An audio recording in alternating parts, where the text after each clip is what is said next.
Here's a story from timcast.com. Democratic National Committee tells unvaccinated employees they face termination. Employees of the DNC are expected to return to in-person work on January 3rd, 2022. I find that really funny because of all of the people who work anywhere, you wouldn't expect to find people who aren't vaccinated working for the DNC, but apparently there are.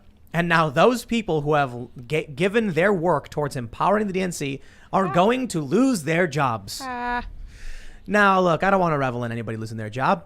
I don't like the DNC. I don't like the RNC for that matter. But these are the people who vote for this stuff. They support this stuff. They actively work for the DNC to support this. And now they're coming to them saying, well, you're going to lose your job now unless you fall in line. And they're like, but I don't want to fall in line. Oh, congratulations on what you asked for. You get what you wish for, you know?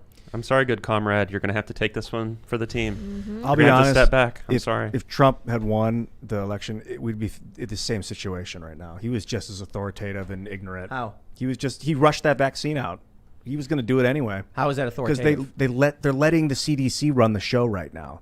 And he was letting Fauci run the show when he was in office. So I don't blame the Democrats. That's it's true. just the idiocy of authoritarianism and ignorant authoritarianism. That's true. Trump let Fauci do all this stuff. Trump was on board with 15 days to slow the spread. That was the Trump plan. And then he could have, he did try coming out a few months later being like, we should reopen and here's my plan, but I don't have the authority to mandate the states to do this. The states were doing it, not the federal government. Well, now Joe Biden is doing it. So at the very least, I can say this.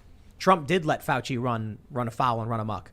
Joe Biden is still worse. But yeah, if Trump was going to have Fauci staying in there and now he's coming out like, I should have fired the guy. Yeah, you should have fired a lot of people, but he didn't. I don't think it'd be the same.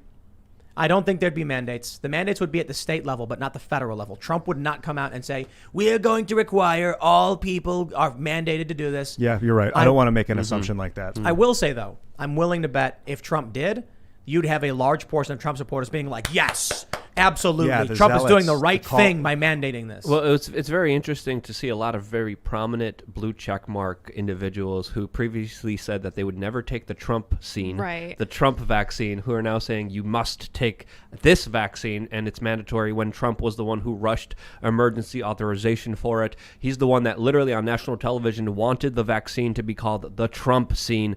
And now he's making some very interesting statements. I mean, he was a big pusher of this. He was a big proponent of this, and this needs to be acknowledged. A lot of people are very distrustful of him because of this, but now he's making some very interesting statements, and I don't know if he's just trying to play up to the popular base, if he really means this, because he was a full-on vaccine supporter, but now he's saying that the third booster shot is about money and not about health. This is not me saying it. This is Donald Trump saying what he said recently about the booster shots that people are being mandated, that now 2 million people in Israel have lost their vaccine status because they didn't take the third shot. I think Trump's wrong, though. I don't think the third booster shot is about money. I think all of it is about money. I do think, however, you look at the expose from Project Veritas. What do we learn from these 3 scientists at Pfizer?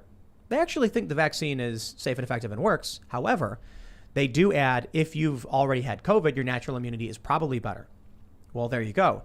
The question then becomes, if we're going to have that conversation, is it get COVID to avoid COVID? Because that doesn't quite make sense. But if you did accidentally already get it, then you should be left alone. Outside of all that, I think we're falling into a trap on the mandates in general. We shouldn't be talking about, there should be no mandates, no papers, please, none of that.